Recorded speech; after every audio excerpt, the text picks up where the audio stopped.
जात जात के माय एक की अदत न कोई, एक एक पूजनीक एक हिद को सब माही। फौज फौज सब एक सरब तल घोड़ा ही से, एक परी बर जाय एक कुस्वान नघी से। तो करणी पराक्रम इधक है अर्थ वेद के माय, जात इदक सुख राम के जाति कम तो पाए। जाति अपनी जाति में ही समाती है। जैसे आग अग्नि की जात है, एक पानी की जात है। अग्नि और पानी का मेल नहीं होता। अग्नि में पानी का मेल करोगे तो पानी अग्नि को शांत कर देगी। इसी प्रकार से जात जात के माँ एक की आदत न कोई, एक एक पूजनीक एक इदको एक माही।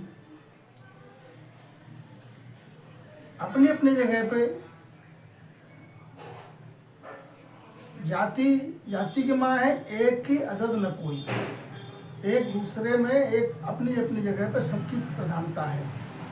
एक एक पूजनीक, अपनी जगह पे सब पूजनीक हैं। एक इदको सब माही, एक सबके माही में इधक है। इधक कैसे है? जैसे फौज फौज सब एक। जैसे राजा की फौज होती है, राजा की फौज में सिपाही सब एक जैसे ही होते हैं। सबके साथ 5 शस्त्र होते हैं, सब घोड़े पे सवार होते हैं। लेकिन रण में फिर अंतर आ जाता है। कैसे? एक परिवर जाए एक को स्वान नगी से। जो सन्मुख घाव झेलता है उसको परिवरण करके ले जाती है, भूख पर नहीं करने देती। सन्मुख घाव झेले और शहीद हो जाए उसको परिवरण करके ले जाते हैं।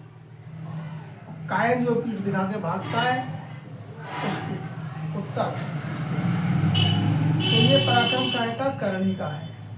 एक फौज एक ही है, एक शूरवीर का अंग है, एक का कायर का अंग है।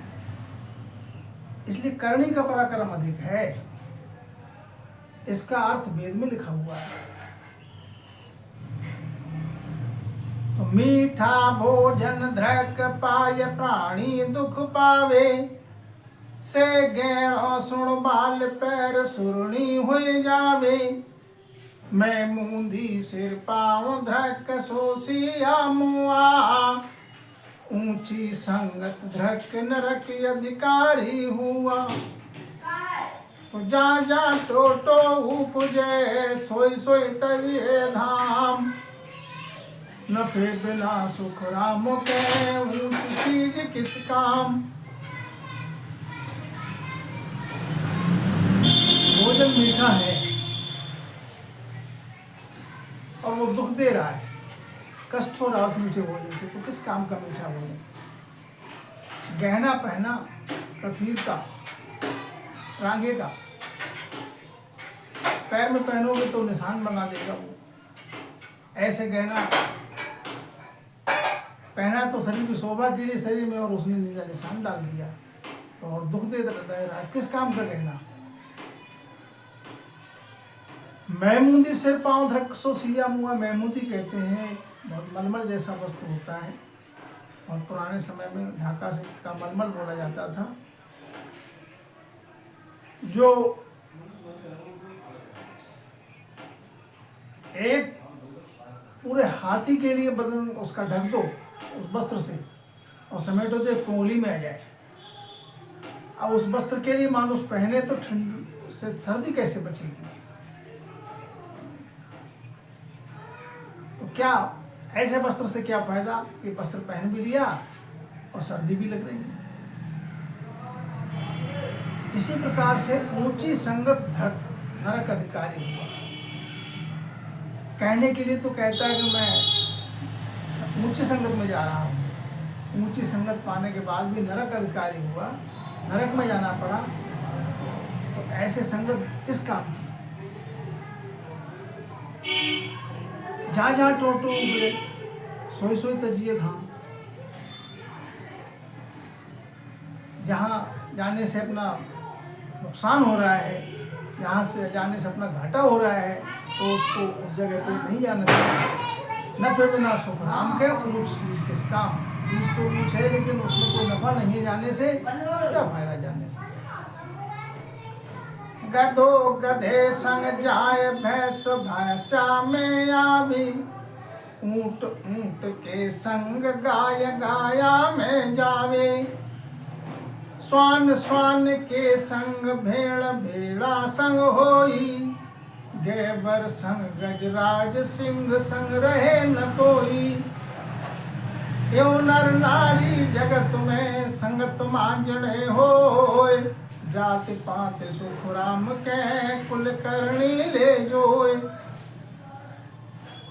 अब जो जाति अपनी जाति में ही जाता है, जिस प्रकार से गधा है तो वो गधों के भीड़ में, गधों के हेड़ में ही जाएगा, गधे के समूह में ही गधा जाएगा। भैंस है वो भैंस के साथ जाएगी, भैंसों की भीड़ में। ऊंट है वो ऊंट की कतार में जाएगा, गाय है वो गाय के साथ जाएगी। स्वान माने कुत्ता, कुत्ता है वो कुत्ता अपने समूह में ही शामिल होगा कुत्तों को। भेड़ भेड़ा संग होगी, भेड़ है तो वो अपने समूह में शामिल होगी, भेड़ों की संगत में। गेवर संग गजराज, गजराज कहते हैं हाथी के लिए, गेवर कहते हैं उस समूह के का जो पूरे समूह को संचालन करता है, प्रधान। और समूह का जो प्रधान होता है उसे गेवर कहते हैं। जिधर वो गेवर जिसको मिली हुई है पदवी, आगे वो चलता है, फिर पूरा समूह उसी के पीछे पीछे चलता है। संग संग रहे न कोई, और सब जानवर अपने समूह में चलते हैं, लेकिन शेर हमेशा एकला चलता है, वो समूह में नहीं चलता है। इसी प्रकार से यो नर नारी जगत में संगत मांझणे हो। इसी प्रकार से जैसे ऊपर जाति बताई है, ऐसे नर नारी जगत में है संगत मांझणे हो। संगत मांझणे से तात्पर्य है कि जिसकी वृत्ति जैसी है वो अपनी वृत्ति के संगत के में जाएगा। व्यापारी, उसको व्यापार की पसंद है। चोर है, उसको चोर की संगत पसंद है। साहूकार, उसको साहूकार की संगत पसंद है। ज्ञानी जन है, उनके लिए ज्ञान की संगत पसंद है। भक्ति करने वाले की भगत लोगों की संगत पसंद है। इसी प्रकार से महाराज समझाते हैं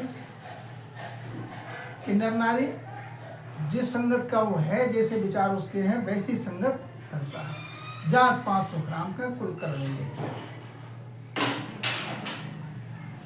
तो ज्ञानी अंग जल एक बीच दुविधा नहीं जागे, जे कोई बरते लहर मिलत सोई बार न लागे।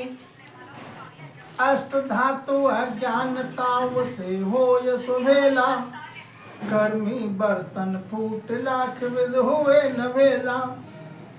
तू मूरख पत्थर काट जो फाटा पड़े नरेश, फिर चोरा सुख राम के अंतर मिलते नरेश। अंतर मिले नरेश।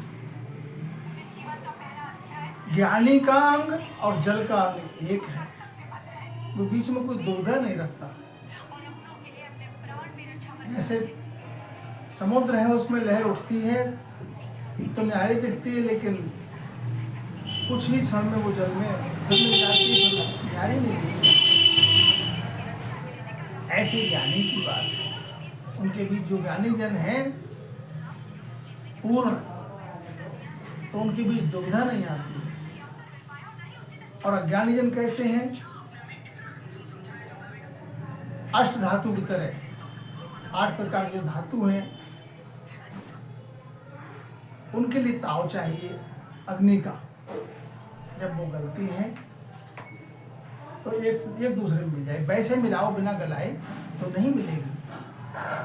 इसी प्रकार से जो कर्मी नर हैं, अज्ञानी नर हैं, उनके जब तक संगत नहीं मिलती कर्मी न रहे, वो कैसे है? फूटे बर्तन की तरह। फूटा हुआ बर्तन है, उसके लाख उपाय करो लेकिन वो मिलता नहीं है। जो रेस उसमें पड़ जाती है फूल की थाल में तो फिर मिटती नहीं। मूर्ख पत्थर काट दो, ऐसे मूर्ख है, उसके लिए ज्ञान कितना ही समझाओ, समझ नहीं आता। जिस प्रकार से पत्थर में रेस पड़ जाए तो वो रेस जाती नहीं है।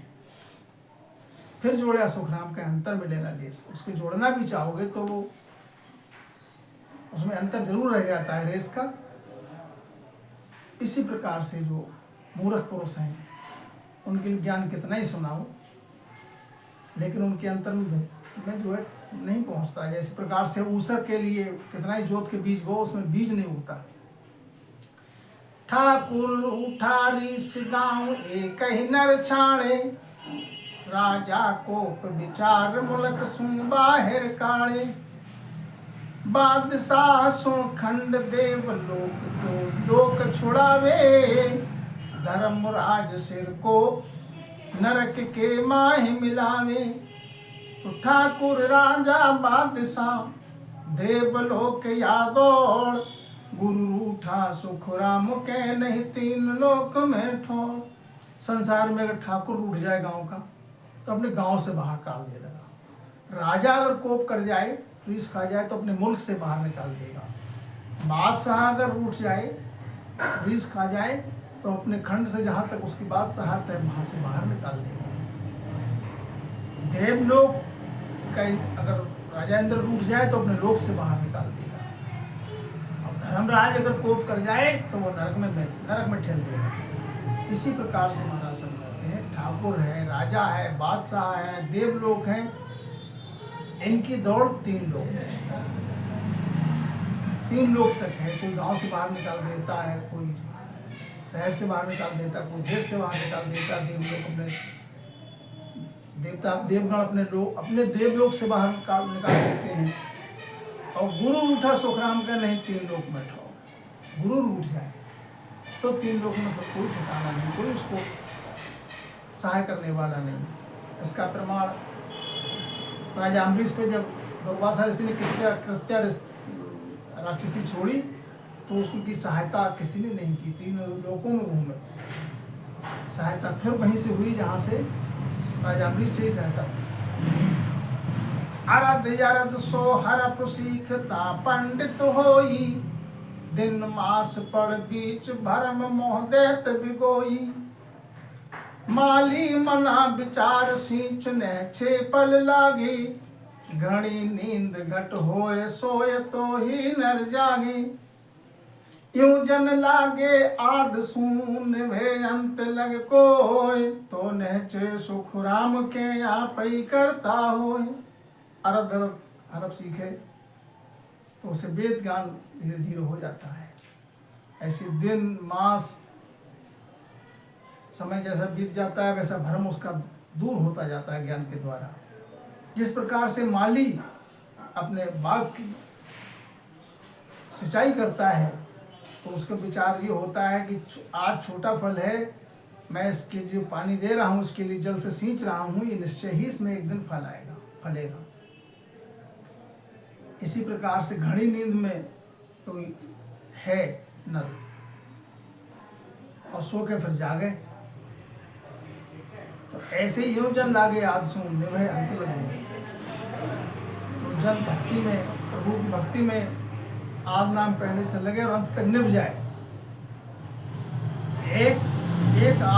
एक आस लागा रहे तो कदे ना आवे हार, तो नहचे सुखराम का आप ही करता हो। तो वो भक्ति में परिपूर्ण हो जाता है। इत उपदेश को संपूर्ण। राम राम हरौ।